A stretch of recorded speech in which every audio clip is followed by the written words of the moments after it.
Hello guys, good morning everyone. Dito po, magkakating po ako ng cable tray. Ang schedule po nito ay 600. So, gumawa po tayo ng 90. Dito po ang 90 natin.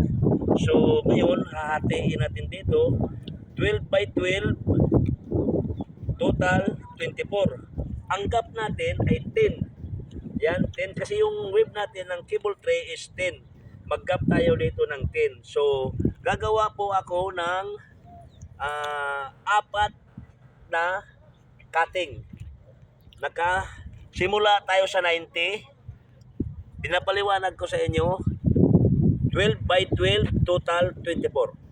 So, ang purpose po nito guys, elbow. Elbow po ito.